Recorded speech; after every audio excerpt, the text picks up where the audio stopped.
John, there's a lot of publicity about the biking community. I mean, it's front page stuff all the time across Australia.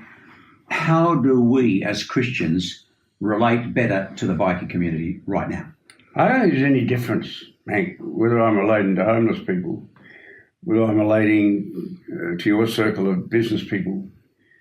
We have to relate to people where they are, and we have to strip ourselves of the myths, because I think we all know, but we don't seem to call on what is common knowledge. We all know that in the city of Melbourne, some big names that have to do with building the skyscrapers and making this an impressive city have mafia connections. We all know that. And every now and again that appears on television. But we treat them very differently the way we treat bikers. And frankly, I've known hundreds and hundreds of bikers. And there are hardly any so-called outlaw clubs where I haven't been received with real mateship over the years. And I know some blokes that have been very naughty, but I would say to you that I know that there are many, if not the majority of bikers I've known who don't ever commit any crimes. My difficulty is that we have bikers who have no actual criminal record or very minor criminal records, who have, under the present jurisdiction of this country, had their passports taken from them. There are some I know personally that are now locked out overseas, can't get back to their family, to their grandchildren or anything else. And it's purely because carte blanche, all of these bike clubs that have a patch on their back, that are called outlaw clubs, have been listed summarily without trial and without any recourse to trial. And they're facts I know.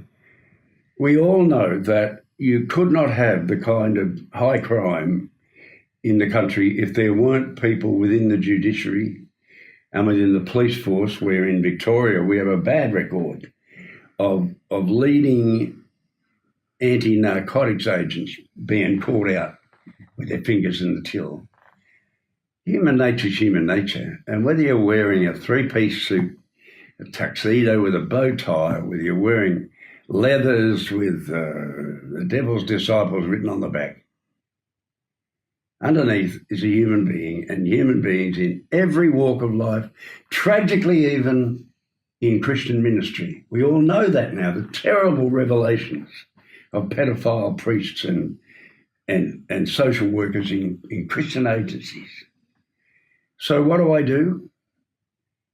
I seek to treat people where they are, and I seek to find out who they are and get enough friendship to know what they really are, and to build a friendship that is such they know they can trust me. And they know that they can give me confidential knowledge. I mean, it's obviously some limits on the edge of this, mate. If I knew someone was raping little children, I mean, that's something, I think they're right in Australia in demanding in the church and out of the church that this gets dealt with at a criminal level. But there's a lot of stuff you know about people which you know confidentially.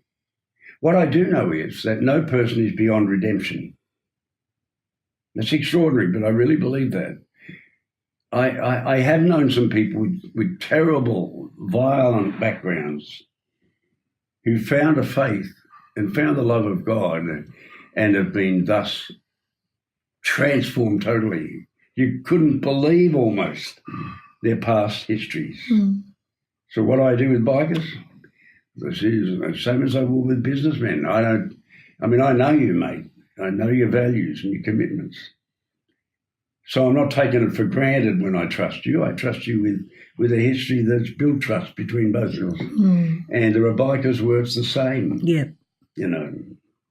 So in summary, how do we relate better to the bikers over and above what you've said? Well, I have to fight for the bikers as I would have to fight for businessmen. I have to make sure this is not a political thing and is not a social strata thing. Any person in this society, we say, has the right to the presumption of innocence. But this is not happening with bikers at present. Okay. And there are other subcultural groups in the society where that's true too. And there are some groups in the society where it's the opposite, where the presumption of innocence is so ironclad that they can't be properly tried because of their connections. So, mate, in dealing with bikers, I'm dealing with human beings. I'm dealing with fathers, grandfathers, uncles, aunts. And in fact, you'd be surprised, but I've met a number of outlaw bikers who are the sons of Salvation Army officers. And, I want to know why they departed from the faith. Not just that they have and target them. I want to know why. So we need to, with anybody and with the bikers too, to build a foundation of true, trustworthy friendship. The old thing that's put on a biker clubhouse, what you hear in here stays here, doesn't go outside. Some pubs have that in them too. So I don't care who it is. I want to first become a friend. And I think that's what Jesus did with an incredible range of people. I want to become a friend. I want to be trustworthy. I want to prove that in the long term. I want to find out the truth about someone. And if the truth is ugly, that doesn't mean I'm going to dismiss them. Because the third thing is, I will regard every human being as ultimately made in the image of God. And even if they're not behaving like it, that fact is still there. And I will see them as potentially transformed people, whoever they are. Yeah.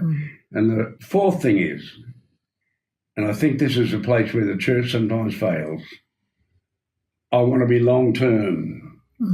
So that you just don't have me caring about you for a month or two. But I'm there for the long haul. I think human beings are looking for that, mate. Yeah, okay.